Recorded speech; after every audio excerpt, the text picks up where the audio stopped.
Platelets. Platelets यानी उसका biological नाम है थ्रोम्बोसाइट।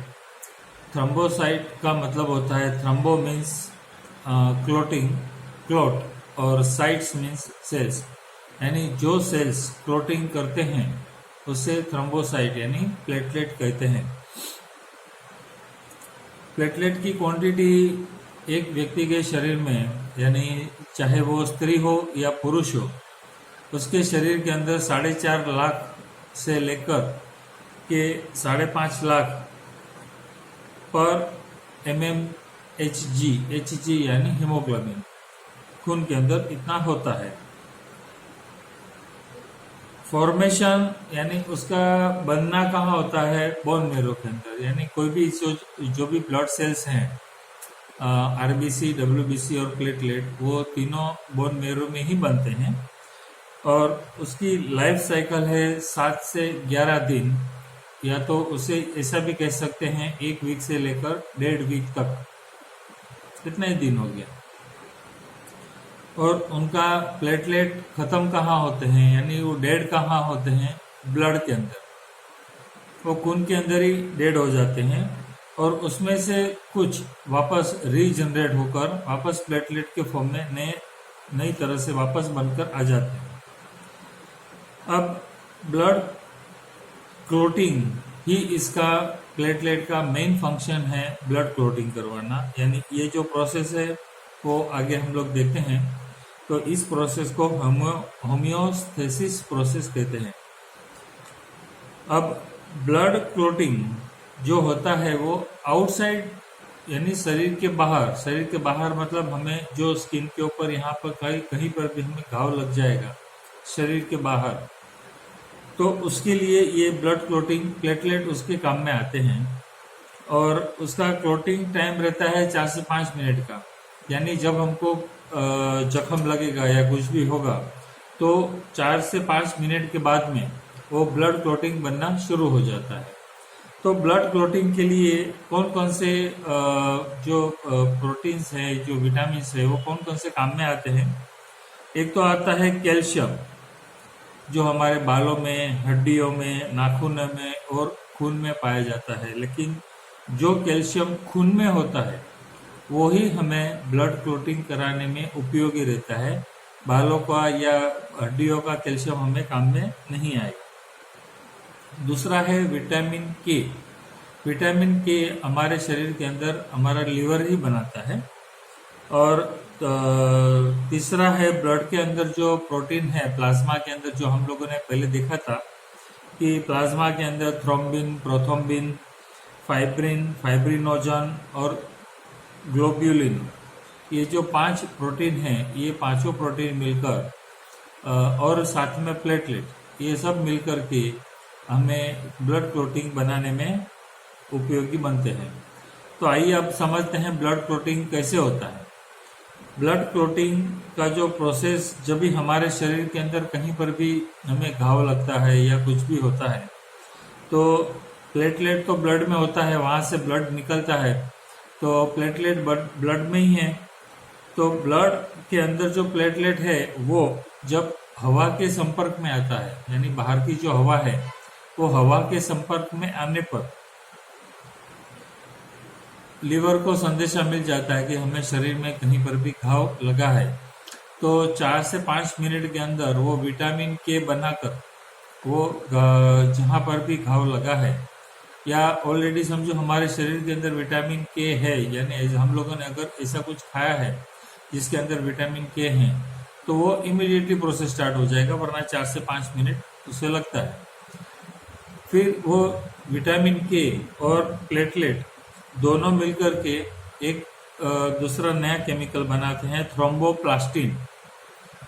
थ्रोम्बोप्लास्टिन बनने के बाद खून के अंदर जो कैल्शियम है और प्रोथ्रोम्बिन है, प्लाज्मा में जो प्रोटीन है, ये प्रोटीन तीनों मिलकर के थ्रोम्बिन बनाएंगे। यानी हमारे शरीर के अंदर जो भी ब्लड क्लोटिंग होता है, वो ब्लड क्लोटिंग बनाने में हमें खून के अंदर जो प्रोटीन रहता है, ये प्रोटीन ही हमें हर तरह से बचाता है और ब्लड क्लोटिंग भी करवाता है। ये थ्रोम्बिन बनने के बाद थ्रोम्बिन और दूसरा फाइब्रिनोजन, दोनों मिलकर के फाइब्रिनोजन मिलकर के थ्रोम्बिन क्या करता है, फाइब्रिनोजन एक फाइब्रिन करके उसके अंदर काफी सारे कण मिले हुए रहते हैं, तो काफी सारे फाइब्रिन मिलकर के एक फाइब्रिनोजन बनता है। तो यही मेन इंग्रेडिएंट है हमें ब्लड क्लॉटिंग कराने के लिए। तो थ्रोम्बिन और फाइब्रिनोजन मिलकर के फाइब्रिनोजन के अंदर जो भी फाइब्रिन्स हैं उनको अलग अलग कर देते हैं, और वो अलग अलग होकर के ऐसे झाले के फॉर्म के अंदर हमारे हमें जहाँ पर भी घाव लगा है एक झाला बन जाता है, और झाले के फॉर्म में पूरा एक पार्ट कवर कर देते हैं ताकि बाहर हमारा खून ना जा पाए। और खून के अंदर आरबीसी और डब्ल्यूबीसी होते हैं तो वो पूरा फिल कर देते हैं, जो भी बीच में पार्ट रह जाता है छोटा छोटा तो वो पूरा कवर कर देंगे। और इसे ही ब्लड क्लॉटिंग कहते हैं, और होम्योस्टेसिस भी इसे ही कहते हैं। आपने कभी देखा होगा कि काफी बार हम लोग कहीं डॉक्टर किसी को इंजेक्शन लगाता है तो उसमें से शुरू में से थोड़ी सी हवा बाहर निकाल देते हैं। तो ये हवा क्यों बाहर निकाल देते हैं कि हमारे खून के अंदर जो प्लेटलेट हैं तो वो अंदर अपने आप क्लॉटिंग बनाना शुरू नहीं करते, इसलिए अंदर से हवा निकाल देते हैं, तो ताकि हवा के संपर्क में आए बिना ये प्लेटलेट अंदर या ब्लड क्लॉटिंग का काम शुरू नहीं करते। और आपने ये भी देखा होगा कि कभी हम लोग कोई पेशेंट को ग्लूकोज का बोतल चढ़ाते हैं तो नीचे थोड़ा सा ग्लूकोज का जो अंदर का जो लिक्विड रहता है वो उसे ऐसा ही छोड़ देते हैं। बस यही रीज़न है, इसके अंदर की जो हवा है हमारे शरीर में जानी नहीं चाहिए। और विटामिन के और दूसरा हमारे शरीर के अंदर एक हेपेरिन करके एक एंटी क्लॉटिंग फैक्टर, विटामिन के हमें क्लॉटिंग के लिए भी काम हेल्प करता है, और अंदर हमारे शरीर के अंदर कहीं पर भी ब्लड क्लॉटिंग इंटरनल बॉडी के अंदर नहीं बन जाए, इसलिए भी हेपेरिन और ये विटामिन के दोनों मिलकर के काम करते हैं। हमारे शरीर के अंदर वो कहीं पर भी ब्लड क्लॉटिंग होने नहीं देंगे, खून का थक्का नहीं बने। बस तो यही एक विशेषता है कि प्लेटलेट के बारे में। और जो हेपेरिन है वो हमारे खून में ही होता है और वो बनता है लीवर के अंदर। तो लीवर काफी सारे केमिकल्स और काफी सारे प्रोटीन्स ऐसे बनाता है अपने आप ही कि हमारे शरीर के लिए वो काफी सारे उपयोगी रहते हैं। तो लीवर को हमारे शरीर का एक बहुत बड़ा केमिकल का फैक्ट्री बोलिए या अब जो भी बोले, लेकिन ये बहुत ही हमारे शरीर के अंदर इम्पोर्टेंट काम करता है लीवर। अगर हेपेरिन हमारे शरीर के अंदर घट जाता है तो क्या होगा? यदि हमारे शरीर के अंदर हेपेरिन घट जाता है तो डॉक्टर हमें क्या करते हैं, एक आर्टिफिशियल हेपेरिन हमें हमारे शरीर के अंदर वो इंजेक्शन के थ्रू देते हैं। और वो जो आर्टिफिशियल हेपेरिन होता है वो बनता है लीच यानी एक छोटा सा कीड़ा रहता है जो हमारे शरीर के अंदर चिपक के हमारा खून को चूसता है। तो यानी हमारा शरीर का जो भी गंदा खून रहेगा वो चूसने के लिए हम लोग ये थेरेपी का भी उपयोग काफ़ी जगह पर होता है। पहले के ज़माने में यही होता था कि अगर आपका कोई खून खराब हो गया है, कहीं पर भी आपका खून मर गया है या एकदम पार्ट काला काला हो गया है, तो ये एक कीड़ा रहता है, उसको हमारे शरीर पर लगा देते हैं, काला कलर का रहता है और वो ऐसे ही चिपक जाएगा और वो अंदर से खून चूसना शुरू कर देता है। जब वो खून चूसना शुरू बंद हो जाता है, यानी हमारा खून अगर हमको लगता है कि अभी इसका काम खत्म हो गया है, तो इसको जबरदस्ती खींच कर निकाला जाता है और बाद में उधर जख्म यानी खून अंदर से हमारा साफ हो जाता है। तो उसको लीच कहते हैं। और उसकी जो सलाइवा होती है लीच की, तो उसमें से ये आर्टिफिशियल हेपेरिन बनता है। तो वो हमारे खून के अंदर इंटरनल बॉडी के अंदर वो कभी भी खून को जमने देगा नहीं। अब इसके अंदर क्वेश्चन और यह भी आता है कि हम लोग ब्लड डोनेट करते हैं तब जो ब्लड बैंक के अंदर हमारा खून जाता है तो वो तो हवा के संपर्क में आया है, फिर भी वो उधर उसके अंदर ब्लड क्लॉटिंग क्यों नहीं होता है? क्योंकि उसके अंदर दो केमिकल उसके अंदर मिलाए जाते हैं, कैल्शियम साइट्रेट और सोडियम ऑक्सीलेट। ये दो केमिकल उसके अंदर मिलाने के कारण ही वो ब्लड ऐसा का ऐसा ही रहता है। और यह ब्लड की लाइफ होती है 40 से 45 दिन तक ये खून अच्छा रहता है। उसके बाद में वो खून खराब होना शुरू हो जाता है, तब तक उसके यूज में ले लेना चाहिए। अब प्लेटलेट की बीमारियां, प्लेटलेट हमारे शरीर के अंदर कम ज़्यादा होता है तो हमें कौन कौन सी बीमारियां हो सकती हैं, इसके बारे में हम लोग सोचते हैं। तो प्लेटलेट हमारे शरीर के अंदर सब जो बढ़ जाते हैं तो हमारे शरीर के अंदर जो हेपेरिन है वो कम हो जाएगा, उसकी क्वांटिटी कम हो जाएगी। तो हमारे शरीर के अंदर अंदर ही ब्लड क्लॉटिंग होना शुरू हो जाएगा। और उससे क्या होगा कि पीछे से जो ब्लड आएगा फिर वो वहां से पास नहीं हो पाएगा, तो अंदर से जो भी नसें हैं वो फटनी शुरू हो जाएगी। तो इसके लिए इसे थ्रोम्बोब्लास्टिन भी ब्लास्टिस कहते हैं, ये बीमारी को, जिसे नस हमारे अंदर से ही शरीर के अंदर ही फट जाएगी, उसे थ्रोम्बोब्लास्टिस कहते हैं। और यदि हमारे शरीर के अंदर प्लेटलेट कम हो जाता है तो क्या होगा? हम सिंपल है, हमारे शरीर के अंदर प्लेटलेट अगर कम हो जाते हैं तो हमें ब्लड क्लॉटिंग होगा नहीं, क्योंकि प्लेटलेट का मुख्य कार्य है ब्लड क्लॉट करना। यदि हमें कभी कोई घाव लग जाएगा तो हमें इससे हमारा ब्लड क्लॉटिंग नहीं होगा, तो खून ज्यादा बहते ही रहेगा। अब इसकी एक बीमारी है हीमोफीलिया। हीमोफीलिया को रॉयल डिजीज भी कहते हैं और ये जेनेटिक डिजीज होती है। और ये क्वीन विक्टोरिया जो लंदन की महारानी है उसकी फैमिली में ये सबको हो रहा है। तो उसमें क्या होता है कि प्लेटलेट बनते ही नहीं है, या तो अगर बनते हैं तो बहुत ही कम मात्रा में बनते हैं। तो इन लोगों को जब वो अपना ध्यान इस तरह से रखते हैं कि उनको कहीं कोई चोट नहीं लग जाए, कोई जख्म नहीं हो जाए, या क्योंकि उसको ये क्लॉटिंग होगा नहीं और ब्लड क्लॉटिंग नहीं होगा तो उसका खून ज़्यादा से ज़्यादा बहते रहेगा। इसके लिए वो अपना ध्यान इस प्रकार से रखते हैं। और ये बहुत ही रेयर बीमारी है, काफ़ी मतलब करोड़ों में एक आध फैमिली में किसी को होता है, लेकिन ये जेनेटिक अनुवांशिक है, यानी दर पीढ़ी आगे से आगे बढ़ते रहेगा। दूसरी दो बीमारी है डेंगू और मलेरिया। ये भी प्लेटलेट कम होने के कारण ही होता है।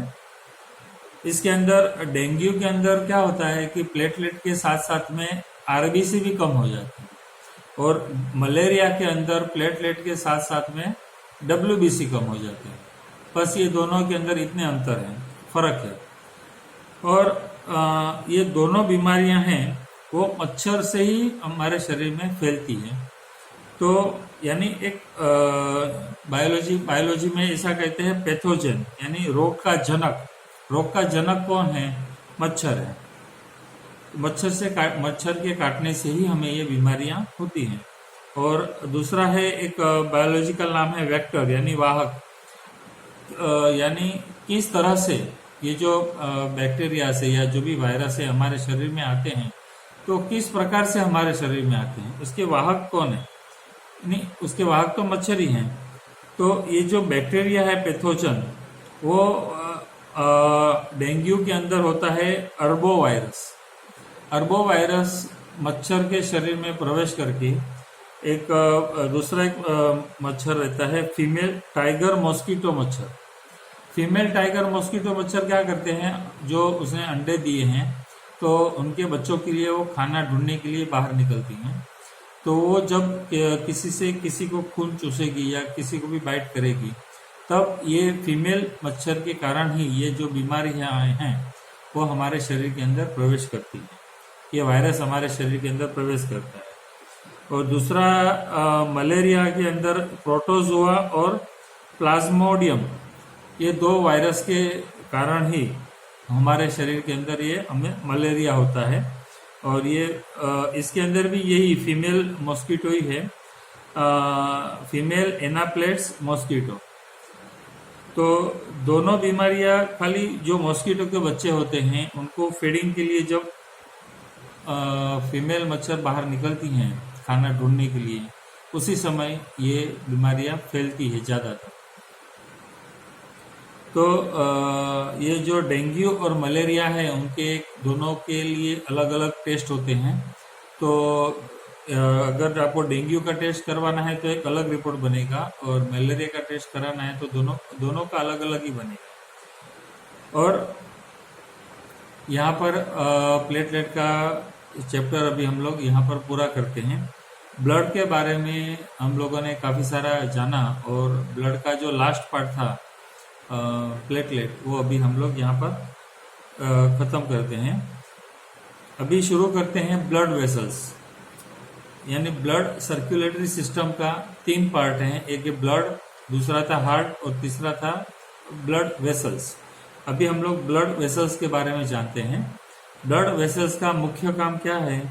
Transport impure blood to heart. यानी ब्लड वेसल्स यानी हमारे शरीर के अंदर जो भी नसें होती हैं वो अशुद्ध खून हमारे शरीर में से लेकर के, और वो खून हमारे हार्ट तक लेके आएगी, और वही हार्ट वापस खून प्योर करके लंग्स में जाके उसके अंदर ऑक्सीजन मिल जाएगा, यानी वो प्योर ब्लड हो गया।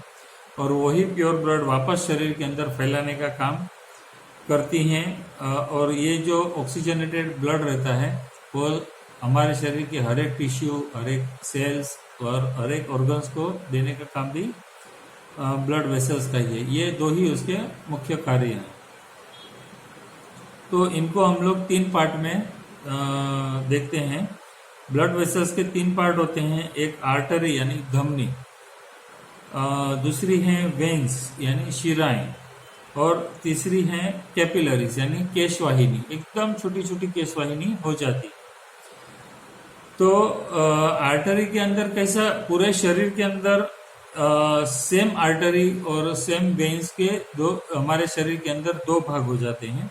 एक तो हमारे शरीर के अंदर दूसरी जगह पर जो भी आर्टरी यानी महाधमनी रहती हैं, तो वो एक पेड़ होता है। आपने पेड़ का आपको कल्पना कीजिए कि जैसे एक बड़ा थड़ रहता है पेड़, नीचे से बाद में ऊपर उसकी टहनियाँ आती हैं, बड़े बड़े टहनियाँ आती है, बाद में उसके अंदर छोटी छोटी टहनी में वो विभाजित होते शुरू हो जाते हैं, और लास्ट में जाकर के उसके अंदर पत्ते वगैरह होते हैं। यानी जो पत्ते वगैरह आते हैं वो समझ लीजिए कि वो उसके पहले की जो टहनी है वो केशवाहिनी है। उसके पहले जो है वो छोटी छोटी जो है उसके शिरा या फिर धमनियाँ कहते हैं। और उसके ऊपर जो बड़ी रहती हैं, यानी जो बड़ी जो टहनी है, डाल रहती हैं, उसे हम लोग महाधमनी या महाशिरा इसे बोल सकते हैं।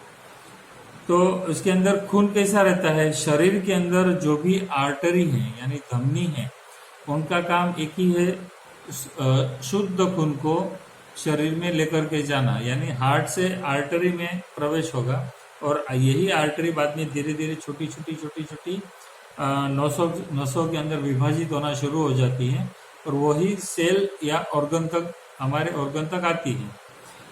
और इसके अंदर कौन सा खून रहता है? ऑक्सीजनेटेड यानी प्योर ब्लड, उसे हम लोग कहते हैं। और जो अशुद्ध खून है, यानी ऑक्सीजन का मुख्य कार्य क्या है? ग्लूकोज को तोड़ करके उसके अंदर से एनर्जी को बनाना, और उसका जो बाई प्रोडक्ट रहता है कार्बन डाइऑक्साइड, उससे वापस लेकर के आना और लंग्स में उसे भेज देना। यही उसका मुख्य कार्य रहता है। तो जो खून वापस हमारे शरीर के अंदर आता है, ऑर्गन से हमारे हार्ट तक आता है, उसे हम लोग शिराएं यानी वेन्स के, ये दूसरा नाम हो गया।